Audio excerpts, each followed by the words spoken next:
like Bob Dylan, like massively. A lot of the old blues guys like Mississippi John Hurt and Robert Johnson I really loved. Albert King. And then people like Neil Young too. Like I love Neil Young. You know, there's kind of too many to mention. I love Springsteen too. I love like a lot of, you know, I like Peter, Paul and Mary, and, you know, as well, from that kind of, from the protest movement kind of thing.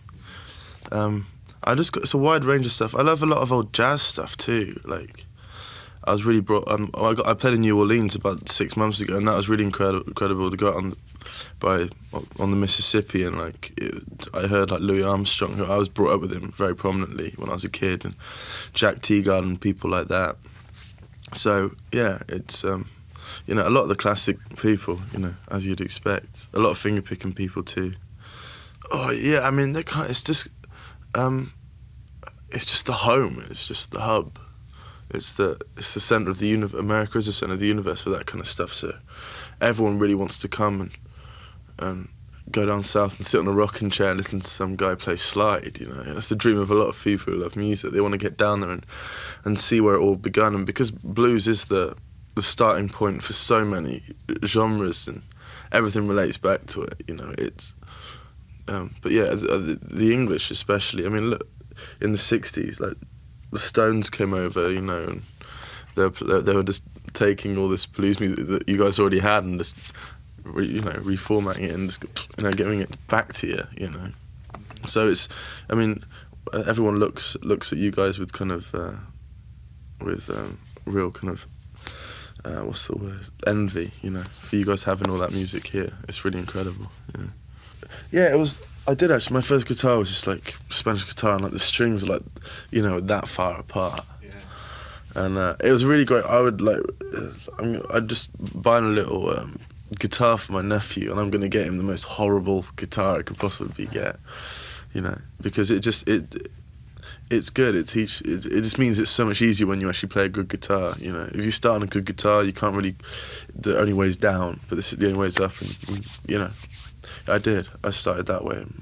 My dad played, and so did my uncle and my cousins and stuff. So I was always around it. Yeah, I was on tour with them actually. I went on tour, and they were like, you know, I mean, I've always had huge respect for that kind of style, like flamenco. Spanish stuff is incredible, but what they do is just something else, because they're influenced by Metallica and a lot of these kind of bands, and they're absolutely insane. I mean, they're the nicest people in the world off stage, but on stage they're just incredible players. I mean, they literally tear your head off, and they're yeah. I'm actually going out on tour with them again, I think, sometime, which is really great. But they put on such a good show, and he's like she plays the drum with her hand, which is just incredible. And then he's just the most technically gifted guitar player I've ever seen in my life, you know. I complain when I've got, you know, a bit of a sore throat or my fingers twitching, but these guys play so hard that they have to put their hands in ice, which is insane. That's mad, you know. At first, it was like, it was a shock, you know, and I was kind of treaded on it carefully, because I was quite insecure of the fact that they could go any time. They're just here for the film. And I kind of struggled with it at first, because no matter what I did, I always felt that no matter what I did, they were always going to clap and cheer, and they weren't really there for the music. But you know, a year and a half later, they're still here and still so enthusiastic and still really kind of helping promote me. And they've kind of moved away from that too, a lot of them. And I've picked up a lot of new people too, you know, it's not just the Twilight crowd.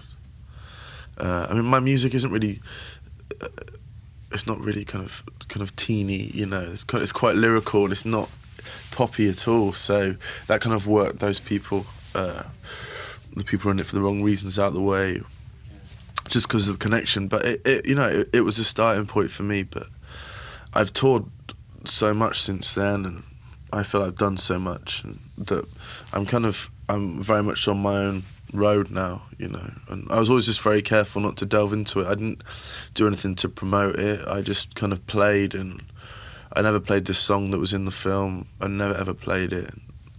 I just kind of used it as a springboard, you know, just to concentrate on doing my own thing. And luckily, it's worked out really well. When I was at open mic nights and stuff, I had a couple of mates who would sometimes play some of my stuff, and you know, on YouTube now, there's people who are playing my stuff, and I love it. I think it's one of the nicest things is hearing somebody else play one of your songs. You know, I love writing is like my favourite thing. You know, writing a song is at the moment I love it more than anything. You know, the writing process and the creating of a song. So I really adore it. I get a big kick out of whenever anybody. It's the biggest tribute for me. It's when somebody plays one of your songs. You know, I have no kind of. I have no reservations about anybody. I mean, certain people I maybe wouldn't want to touch one of my songs, but for the most part, you know, I'm happy. You know, really happy.